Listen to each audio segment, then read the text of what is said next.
ఈరోజు నేను బీరకాయ సోయా గ్రాన్యూల్స్ కర్రీ చేద్దాం అనుకుంటున్నాను. ఈ సోయా గ్రాన్యూల్స్ ఏంటంటే జనరల్గా దీని మీల్ మేకర్ అని కూడా అంటారు. మీల్ మేకర్ ఇట్లా బాల్స్ టైప్లో చిన్నగా అలా ఉంటాయి కదా, కానీ మా బాబోళ్ళకి అలాగా ఇష్టం ఉండదని చెప్పి ఇట్లా గ్రాన్యూల్స్ టైప్ తీసుకుంటాను ఎప్పుడు కూడా.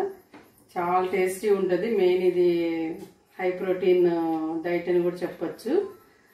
నేను ఎప్పుడు కూడా బీరకాయ అయితే ఎండు రొయ్యలు వండుతాను, కానీ ఈసారి గ్రాన్యూల్స్తో వండుదామని చెప్పేసి నేను ఇంకా ఇట్లా అన్ని ప్రిపేర్ చేసేసుకున్నాను. దానికి కావాల్సిన బీరకాయలు, సోయా గ్రాన్యూల్స్, ఒక పెద్ద ఉల్లిపాయ, చిన్న అయితే 2 తీసుకోవచ్చు, కొత్తిమీర, కరివేపాకు, పచ్చిమిర్చి. మనం ఈ కట్ చేసుకున్న తర్వాత ప్రొసీజర్ స్టార్ట్ చేద్దాం. ఓకేనా? నేను 5 స్పూన్స్ ఆయిల్ వేసాను ఈ స్పూన్తో.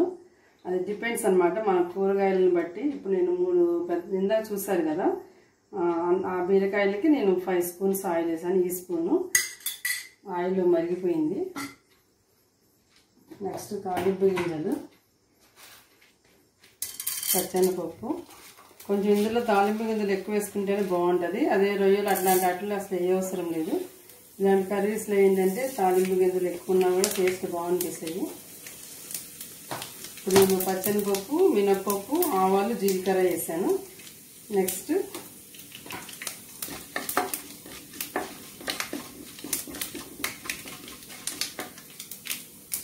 ఇప్పుడు ఇవన్నీ కూడా మా తర్వాత జనరేషన్ వాళ్ళకండి. నా జనరేషన్ వాళ్ళకి ఆల్మోస్ట్ అందరికీ తెలుసు. నా జనరేషన్ వాళ్ళు ఎవరు చూసినా కూడా ఎలా చేస్తుందో నిర్మలాన్ని చూడండి. నా తర్వాత జనరేషన్ వాళ్ళు ఎలా చేసి నేర్చుకోవాలి అని అలా చూడండి. అలా చూడండి, కానీ అంతేగాని నా యొక్క కర్రీస్ని డిస్కరేజ్ చేయబాకండి. మంచిగా ఉల్లిపాయలు మంచిగా బ్రౌన్ కలర్లో వచ్చేట బాగా మగ్గాలి. ఎందుకంటే బీరకాయ ఆల్రెడీ తీయగా ఉంటుంది.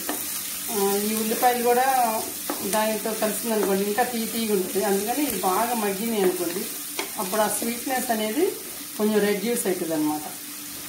సో ఉల్లిపాయలు బాగా మగ్గాలి. కొంచెం పసుపు కూడా వేసేసుకున్నాం ఉల్లిపాయలు మగ్గేటప్పుడే. 1/2 స్పూన్ సరిపోతుంది. అసలు పావే వేయాలి, కానీ ఈ కరోనా అప్పటి నుంచి నేను కొంచెం అన్ని కర్రీస్లో కొంచెం ఎక్కువ వేసుకుంటాను. పసుపు మంచిది అంటున్నారు అనేసి. ఓకే, ఉల్లిపాయలు బాగా మగ్గేలోపు మనం బీరకాయలు కట్ చేసుకుందాం. నేను ఆల్రెడీ చెప్పాను కదా అందరికీ, ఒకటి ఫ్రై అయ్యేలోపు ఇంకొకటి కట్ చేసుకుంటే ఉంటే మనకి టైం సేవింగ్, మనకి కుకింగ్ చేసిన ఆ స్ట్రెయిన్ కూడా ఉండదు. సో ఈ మగ్గేలోపు మనం బీరకాయలు కట్ చేసుకుందాం. మంచిగా ఉల్లిపాయలు బాగా మగ్గిపోయినాయి. ఇప్పుడు మనం ఈ బీరకాయలు ఇలా కట్ చేసుకోవాలి. ఇలా కట్ చేసుకుని వేసేసుకోవాలి.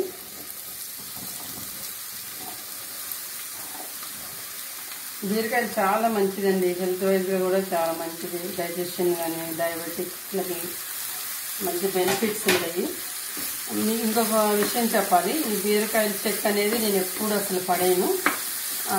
జనరల్గా నేను చాలా చెక్కులు అసలు పడేయను, ఏదో దానికి మిక్స్ చేసేసుకుంటూ ఉంటాను. ఎందుకంటే ఫైబర్ కంటెంట్ ఎక్కువ ఉంటుంది కదా ఆల్మోస్ట్ అన్ని వెజిటబుల్స్లోకి. అందుకని చెప్పి నేను ఈ బీరకాయలు ఈ చెక్కను కూడా ఎప్పుడు నేను బీరకాయ రోటి పచ్చడి చేసుకుంటాను. కానీ ఆల్రెడీ ఒక పచ్చడి ఉంది, అందుకని నేను దీన్ని ఏంటంటే రేపు నేను పెసర దోశల్లో వేద్దాం అనుకుంటున్నాను. చాలా ఈజీ పెసర దోశల్లో వేయటం కూడా. మనం జార్లో పెసలు వేస్తాం కదా, పెసలతో పాటు ఎప్పుడు మనం పచ్చిమిర్చి, జీలకర్ర, అల్లం వేస్తాం పెసర దోశలు జనరల్గా. కానీ వాటితో పాటు ఈ బీరకాయ చెక్కను కూడా వేసామనుకోండి, టేస్ట్ బాగుంటుంది. హెల్త్ వైజ్గా చాలా మంచిది. అసలు మెయిన్ ఏంటంటే డైజెషన్ చాలా బాగుంటుంది. డయాబెటీస్ వల్ల అయితే ది బెస్ట్ అని కూడా చెప్పచ్చు బీరకాయ చెక్క అనేది.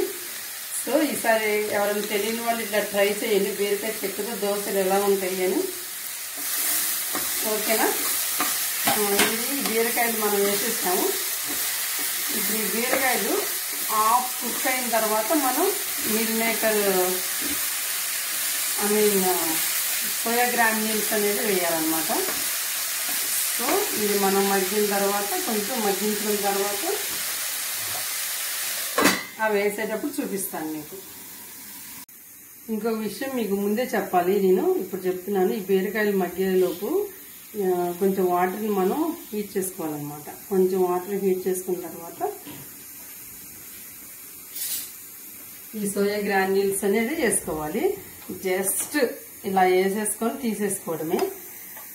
మీల్ మేకర్ బాల్స్ అలా అనుకోండి, 2 minutes ఉంచుకోవాలి మనం ఈ వాటర్లో. ఇది మాత్రం జస్ట్ అలా వేసేసుకొని తీసేసుకోవాలి. అప్పుడే దీన్ని బాగుంటుంది అనమాట టేస్ట్. అట్లా కొంచెం లైట్గా స్వెల్ అయినట్టు అవుతాయి అనమాట గ్రాన్యూల్స్. అట్లా నుంచి ఒక 1/2 minute అనుకోండి, గ్రాన్యూల్స్ కదా 1/2 minute అయితే సరిపోతుంది. ఓకే, మనం బీరకాయలు అటు షిఫ్ట్ చేసేద్దాం. ఇంకా ఆల్రెడీ హాఫ్ కుక్ అయిపోయింది. ఇప్పుడు మనం ఫస్ట్ కారం వేసుకోవాలి. పచ్చిమిర్చి ఒక 3 వేసాం కాబట్టి 1/2 స్పూన్ చాలు కారం.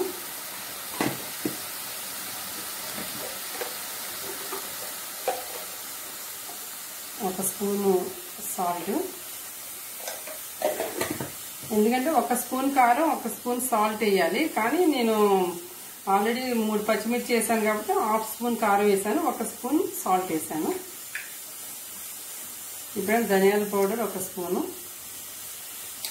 ఇందులో మనకి ఇష్టమైతే మసాలా పౌడర్ కూడా వేసుకోవచ్చు, కానీ అన్నీ ఒకటే టైప్ ఉంటుంది. అందుకని మనకు కొంచెం డిఫరెంట్గా ఉండాలంటే ఒక్కొక్కసారి కొన్ని పౌడర్స్ని స్కిప్ చేస్తేనే బాగుంటుంది. ఊరికి అందులో ప్రతి దాంట్లో మసాలా పౌడర్లు ధనియాల పౌడర్లు అట్లా వేస్తూ ఉంటే అన్నీ ఈవెన్గా అయిపోతాయి కూరలన్నీ. కొంచెం డిఫరెంట్గా ఉండాలంటే ఒక్కొక్క పౌడర్ని స్కిప్ చేస్తూ ఉంటేనే బాగా అనిపిస్తుంది. ఓకే, ఒక 2 minutes తర్వాత మనం గ్రాన్యూల్స్ వేసుకొని కొత్తిమీర వేసేసుకొని స్టవ్ ఆఫ్ చేసేసుకోవడమే. ఓకే, 2 minutes వెయిట్ చేద్దాము. ఆల్మోస్ట్ బీరకాయ మొత్తం కుక్ అయిపోయింది.